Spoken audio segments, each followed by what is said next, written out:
Dans cette décharge à Chypre, les camions peuvent déverser légalement une tonne d'ordures, le tout pour 5 €. En 2013, la Commission européenne a donné 2 ans au gouvernement pour fermer ce type de décharge. Mais le département de l'environnement a du mal à trouver d'autres solutions pour disposer des déchets de l'île.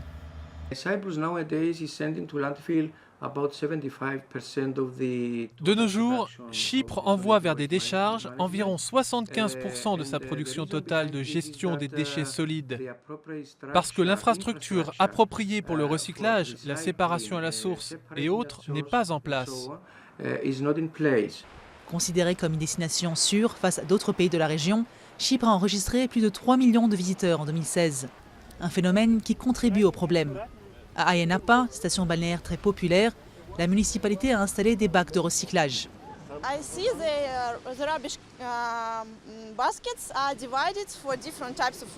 Je vois que les corbeilles sont séparées pour différents types de déchets. C'est une très bonne idée parce que le problème des déchets est un problème global et ça permet de le résoudre à Ayia Napa. Je pense que c'est excellent. Cet hôtel 5 étoiles tente pour sa part de promouvoir le tourisme durable, encourageant ses clients depuis 2003 à trier leurs déchets. Résultat, l'hôtel dit avoir réduit de moitié les quantités de déchets par client envoyés en décharge. Une initiative mise à mal par le nombre croissant de touristes. Je pense que ça va présenter un défi énorme pour l'île, de faire face à la quantité accrue de déchets qui va être produite. Chypre a pourtant considérablement amélioré sa gestion des déchets depuis 2005, date à laquelle l'ONG Green Dot a été créée en réponse à une loi de l'Union européenne exigeant un meilleur tri. Le centre gère environ la moitié du recyclage de l'île, soit quelques 12 tonnes par jour. Mais selon l'ONG, le gouvernement ne met pas en place les outils nécessaires pour gérer les déchets de façon plus durable. Vous pouvez voir que dans les tableaux comparatifs, Chypre fait partie des pays qui n'ont pas d'outils juridiques ou financiers pour réellement aider à la croissance du recyclage. Le pays ne recycle encore que 19% de ses déchets, loin derrière la moyenne européenne de 44%.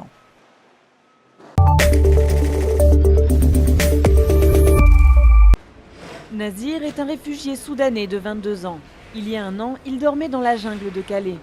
Jamais il n'aurait pensé alors trouver quelques mois plus tard un emploi salarié en France. Il a obtenu un titre de séjour et il embauche tous les matins à 6 h à la cuisine de l'hôpital d'Arras dans le nord de la France. Tout le monde ils aiment bien.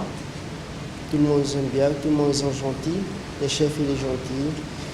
Parce que moi, je ne parle pas très bien le français aussi. Ils ont parlé doucement, voilà, faire ça, faire ça. Comme ça, moi, j'ai appris le travail et maintenant, j'ai fait tout seul. Voilà, c'est super bien. Nazir a fui le Darfour en 2015. Il est passé par la Libye, a traversé la Méditerranée en bateau et a débarqué en Italie avant d'arriver en France. Marseille, Paris, puis Calais.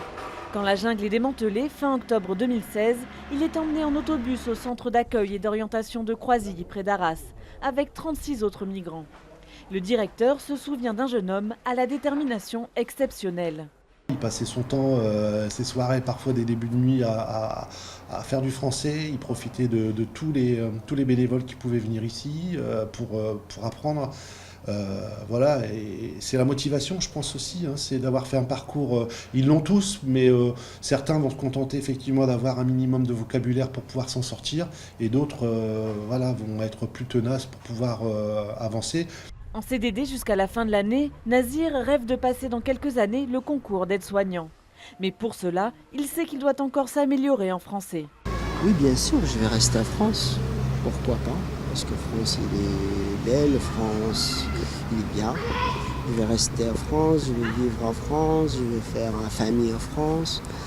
Les 7000 migrants évacués de la jungle de Calais n'ont pas tous connu la même réussite que Nazir. Parmi les 37 pensionnaires de Croisilles, par exemple, tous ont obtenu le statut de réfugié et une forme d'hébergement, mais la majorité cherche encore un emploi.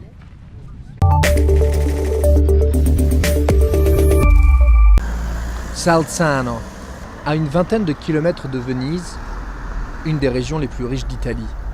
En Vénétie, on dénombre plus de 400 000 entreprises, quasi une pour 10 habitants. Et le taux de chômage est sous la barre des 7%.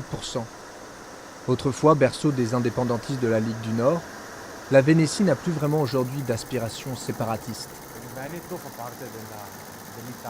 La Vénétie fait partie de l'Italie et restera dans l'Italie. Ce n'est pas un référendum comme en Espagne. Ce sont deux choses complètement distinctes. Le référendum a été autorisé par l'État italien. Pour les partisans du oui, plus d'autonomie doit se traduire par plus de ressources et plus d'impôts reversés aux collectivités locales.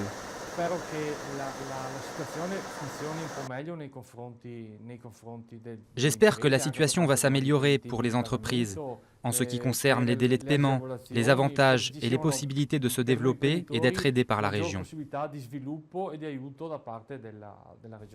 Du côté des indépendantistes, très minoritaires, le son de cloche est différent. Même s'ils iront voter en faveur d'une plus grande autonomie, ils pensent que l'État italien n'est pas prêt à lâcher les juteuses recettes fiscales provenant des deux régions concernées par le référendum, la Vénétie et la Lombardie. Pour notre mouvement, Indépendance de la Vénétie, la réalité catalane représente le plan B.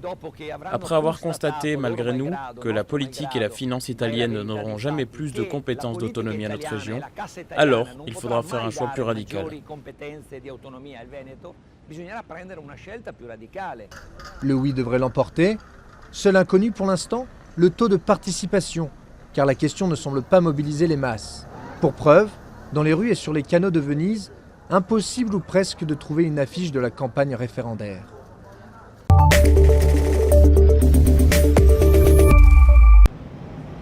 À l'université de Libreville, on parle de moyenne sexuellement transmissible à chaque résultat d'examen. L'expression désigne les relations sexuelles entre un enseignant et une élève afin de changer les notes. Certaines étudiantes parlent de harcèlement sexuel de la part de professeurs qui utiliseraient les notes comme moyen de pression. Il a commencé à me faire des avances, j'ai commencé à refuser, jusqu'au jour où il m'a mis 0 à mon premier devoir. Je lui ai dit, monsieur, je ne peux pas avoir 0 dans la mesure où c'est une dissertation. Il me dit, vous n'avez pas à vous justifier, je vous mets 0 jusqu'à la fin de l'année. J'ai une amie qui a triplé la licence au droit, parce que l'enseignant a trouvé utile de lui remettre ses moyennes parce qu'elle a refusé ses avances.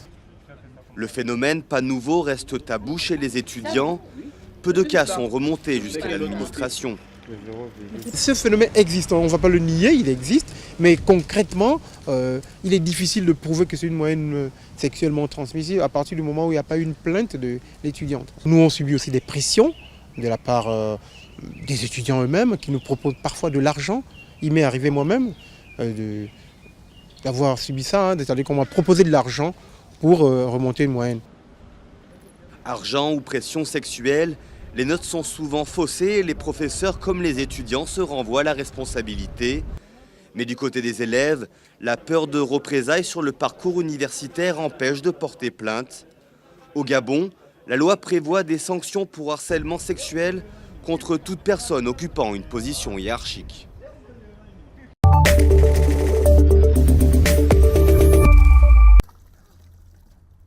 Son jerrycan en plastique, Rokhaya, 5 ans, doit venir le remplir d'eau tous les jours. Depuis plus de 7 mois, les forces irakiennes combattent le groupe État islamique à Mossoul.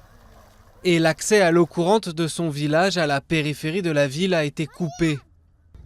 Les habitants en sont donc réduits à utiliser l'eau polluée de la rivière voisine. Il y a des gens qui la boivent. Nous n'avons pas eu de décès, mais il y a eu des cas d'empoisonnement ou d'évanouissement. Tout ça à cause de l'eau présente ici. Dans ce village, il n'y a même plus de gaz ou d'électricité pour faire bouillir l'eau. L'approvisionnement est difficile, la route, principale voie d'accès au front, est interdite aux véhicules civils. La seule usine de traitement d'eau qui fournissait toute la zone a été détruite et près de 70 familles qui avaient fui les combats ont déjà fait leur retour. Les djihadistes étaient présents dans l'usine et ils l'ont bombardée. L'usine s'est effondrée. Toutes les pompes intermédiaires, le système de filtre, les bassins de sédimentation sont détruits. Maintenant, c'est directement de la rivière au réservoir et vers la ville. À quelques pas de là, ces dizaines de camions récupèrent tous les jours l'eau de la rivière pour approvisionner les camps de déplacés. On vient ici le matin, on remplit les camions et on part. On approvisionne les réservoirs des camps et certains camions vont aussi vers les hôpitaux. Les ONG assurent faire tout leur possible pour assurer l'approvisionnement en eau potable, surtout avec l'arrivée des températures caniculaires de l'été et pour répondre aux besoins des camps, aujourd'hui surpeuplés.